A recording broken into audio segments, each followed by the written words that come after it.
जय श्री राम। स्वागत है आप सभी का हमारे YouTube channel Shri Ramcharitmanas with Diksha पर।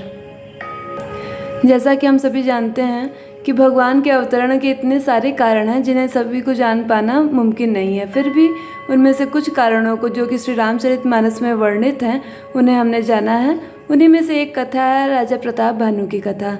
राजा प्रताप भानु ही अपने पुनर्जन्म में रावण के रूप में इस पृथ्वी पर जन्म लेता है। राजा प्रताप भानु बहुत ही यशस्वी राजा था, धर्मपरायण राजा था। उन्होंने ब्राह्मणों के श्राप से बचने के लिए भी उपाय करने की प्रयास किया।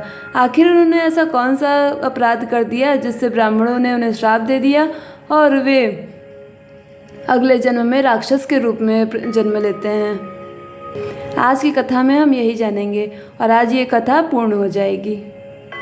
हमारी पुरानी वीडियोस को देखने के लिए आप डिस्क्रिप्शन बॉक्स में दिए लिंक से आसानी से उन्हें देख सकते हैं। यदि आप और भी रोचक तथ्यों को आगे जानते रहना चाहते हैं तो अगर आपने चैनल को सब्सक्राइब नहीं किया है तो जल्दी से जल्दी चैनल को सब्सक्राइब कर लीजिए, जिससे कि आपको आगे भी आपके होम पेज पर आसानी से हमारे वीडियोस मिलती रहें और आप हर रोचक तथ्यों से जानकारी लेते रहें। तो चलिए, कल तक हमने जहाँ कथा का अंत किया था आज उसी के आगे से शुरुआत करते हैं। प्रभु का स्मरण करते हैं और कथा का प्रारंभ करते हैं। यदि आपको वीडियोस पसंद आ रही हो तो वीडियो को लाइक करना न भूलें। धन्यवाद। आप बिरचि उपरोहित रूपा, परे उजाई तेहि सेज अनूपा। जाग्यो नृप अनभय बिहाना, देख भवन अति अचरज माना। मुनि महिमा मन महु अनुमानी, उठे उगवहि जेहि जान न रानी। कानन गयो बाज चढ़ते ही, पुर नर नारी न जाने के ही। गए जाम जुग भूपति आवा, घर घर उत्सव बाज बधावा। उपरोती है देख जब राजा, चकित बिलोक सुमिर सोई काजा। जुग सम नृपहि गए दिन बितीनी, कपटि मुनि पद रहमति लीनी। समय जाने उपरोहित आवा, नृपहि मते सब कहि समझावा। नृप हर से पहचान गुरु, ब्रह्म बस रहा न चेत। बरे तुरत सत सहस बर, विप्र कुटुंब समेत। मंगल भवन अमंगल हारी, द्रभो सुदशरथ अजर बिहारी।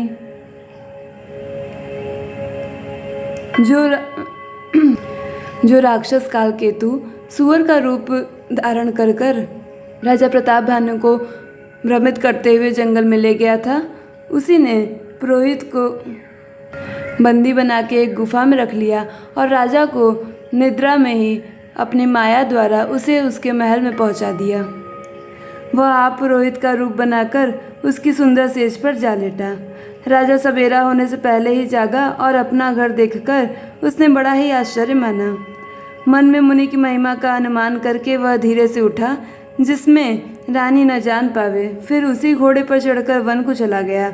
नगर के किसी भी स्त्री पुरुष ने नहीं जाना। दोपहर बीत जाने पर राजा आया। घर घर उत्सव होने लगे और बधावे बजने लगे। जब राजा ने पुरोहित को देखा तब वह अपने उसी कार्य का स्मरण कर आश्चर्य से उसे देखने लगा। राजा को 3 दिन युग के समान बीते। उसकी बुद्धि कपटी मुनि के चरणों में लगी थी। निश्चित समय जानकर पुरोहित बना हुआ राक्षस आया और राजा के साथ की हुई गुप्त सलाह के अनुसार उसने अपने सब विचार उसे समझाकर कह दिए। संकेत के अनुसार गुरु को उस रूप में पहचानकर राजा प्रसन्न हुआ। ब्रह्मवश उसे चेत न रहा कि यह तापस मुनि है या कालकेतु राक्षस। उसने तुरंत 1 लाख उत्तम ब्राह्मणों को कुटुंब सहित निमंत्रण दे दिया। पुरोहित ने 6 रस और 4 प्रकार के भोजन, जैसा कि वेदों में वर्णन है, बनाए। उपरोहित जेवनार बनाई, 6 रस 4 विधि जसी श्रुति गाई। माया मैते किन्नक रसोई, व्यंजन बहुगनि सकई न कोई। विविध मृगन कर्म आमिष राधा, तेहि महु विप्र मासु खल साधा। भोजन कहु सब विप्र बुलाए, पद पखारी सादर बैठाए। परुसन जबहि लाग महि पाला, भय आकाश बानी तेहि काला। विप्र बिंद उठी उठी गृह जाहु, है बड़ी हानि अन्न जनि खाहु।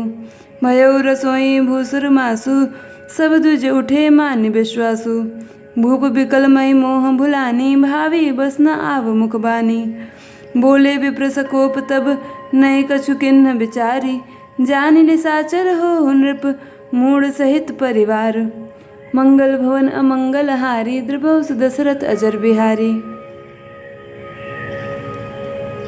पुरोहित ने 6 रस और 4 प्रकार के भोजन, जैसा कि वेदों में वर्णन है, बनाए। उसने मायामयी रसोई तैयार की और इतने व्यंजन बनाए जिन्हें कोई गिन नहीं सकता। अनेक प्रकार के पशुओं का मांस पकाया और उसमें उस दुष्ट ने ब्राह्मणों का मांस मिला दिया। सब ब्राह्मणों को भोजन के लिए बुलाया और चरण धोकर आदर सहित बैठाया। ज्यों ही राजा परोसने लगा, उसी काल केतुकृत आकाशवाणी हुई, हे ब्राह्मणों, उठ उठकर अपने घर जाओ, यह अन्न मत खाओ, इसके खाने में बड़ी हानि है। रसोई में ब्राह्मणों का मांस बना है। आकाशवाणी का विश्वास मानकर सब ब्राह्मण उठ खड़े हुए। राजा व्याकुल हो गया, परंतु उसकी बुद्धि मोह में भूली हुई थी। होनहारवश उसके मुंह से एक बात भी न निकली। तब ब्राह्मण क्रोध सहित बोल उठे। उन्होंने कुछ भी विचार नहीं किया। अरे मूर्ख राजा, तू जाकर परिवार सहित राक्षस हो। छत्रबंधु तय विप्र बुलाई, घालय लिए सहित समुदायी। ईश्वर राखा धर्म हमारा, जय हसी तय समेत परिवारा। संबत मध्य नास तब हो, जलदाता न रहे कुल को। नृप सुनि श्राप विकल अति त्रासा, भय बहोरी बर गिरा आकाशा। विप्रं श्राप विचारि न दीन्हा, नहीं अपराध भूप कछु कीन्हा। चकित विप्र सब सुनि नभ बानी, भूप गयऊ जह भोजन खानी। तहन आसन नहीं विप्र सुआरा, फिरे उराऊ मन सोच अपारा। सब प्रसंग महि सुरन सुनाई, त्रसित परेऊ अवन अकुलाई। भूपति भावि मिटई नहीं जदई, न दूषण तोर, किए अन्यथा होई नहीं, विप्र श्राप अति घोर। मंगल भवन अमंगल हारी, द्रभव सुदशरथ अजर बिहारी। ब्राह्मण उसे श्राप देते हुए कहते हैं, रे नीच क्षत्रिय, तूने तो परिवार सहित ब्राह्मणों को बुलाकर उन्हें नष्ट करना चाहा था। ईश्वर ने हमारे धर्म की रक्षा की, अब तू परिवार सहित नष्ट होगा। 1 वर्ष के भीतर तेरा नाश हो जाए, तेरे कुल में कोई पानी देने वाला न रहे। श्राप सुनकर राजा भय के मारे अत्यंत व्याकुल हो गया। फिर सुंदर आकाशवाणी हुई, हे ब्राह्मणों, तुमने विचार कर श्राप नहीं दिया। राजा ने कुछ भी अपराध नहीं किया। आकाशवाणी सुनकर सब ब्राह्मण चकित हो गए। तब राजा वहाँ गया जहाँ भोजन बना था। देखा तो वहाँ न भोजन था, न रसोइया ब्राह्मण ही था। तब राजा मन में अपार चिंता करता हुआ लौटा। उसने ब्राह्मणों को सब वृत्तांत सुनाया और बड़ा ही भयभीत और व्याकुल होकर वह पृथ्वी पर गिर पड़ा। हे राजन, यद्यपि तुम्हारा दोष नहीं है तो भी होनहार नहीं मिटता। ब्राह्मणों का श्राप बहुत ही भयानक होता है, यह किसी के भी तरह से टाले टल नहीं सकता। हस कही सब मही देव सिधाए, समाचार पुर लोगन पाए। सोचहि दूषण दै वहीं देई, विरचित हंस काग किए जेहि। उपरोहित ही भवन पहुँचाई, असुर ताप सही खबर जनाई। तेहि खल जत पत्र पठाए, सज सज सेन भूप सब धाए। घेरे नगर निशान बजाए, विविध भांति नित होई लड़ाई। जूझे सकल सुबट करि करनी, बंधु समेत परे नृप धरनी। सत्य केतु कुल को नहीं बाचा, विप्र श्राप किमि होई असाचा। रिपुजिति सब नृप नगर बसाई, निजपुर गवन जय जसु पाई। भरद्वाज सुनु जाहि जब, होई विधाता बाम। धूर मेरु सम जनक सम, ताहि ब्याल समदाम। मंगल भवन अमंगल हारी, द्रभव दशरथ अजर बिहारी। ऐसा कहकर सब ब्राह्मण चले गए। नगरवासियों ने जब यह समाचार पाया तो वे चिंता करने लगे और विधाता को दोष देने लगे, जिसने हंस बनाते बनाते कौवा कर दिया। ऐसे पुण्यात्मा राजा को देवता बनाना चाहिए था, सो राक्षस बना दिया। पुरोहित को उसके घर पहुंचाकर असुर काल केतु ने कपटी तपस्वी को खबर दी। उस दुष्ट ने जहाँ तहाँ पत्र भेजे, जिससे सब वैरी राजा सेना सजा सजाकर चढ़ दौड़े और उन्होंने डंका बजाकर नगर को घेर लिया। नित्य प्रति अनेक प्रकार की लड़ाइयाँ होने लगी। प्रताप भानु के सब योद्धा सूरवीरों की करने करके रण में जूझ मरे। राजा भी भाई सहित खेत रहा। सत्य केतु के कुल के कोई भी नहीं बचा।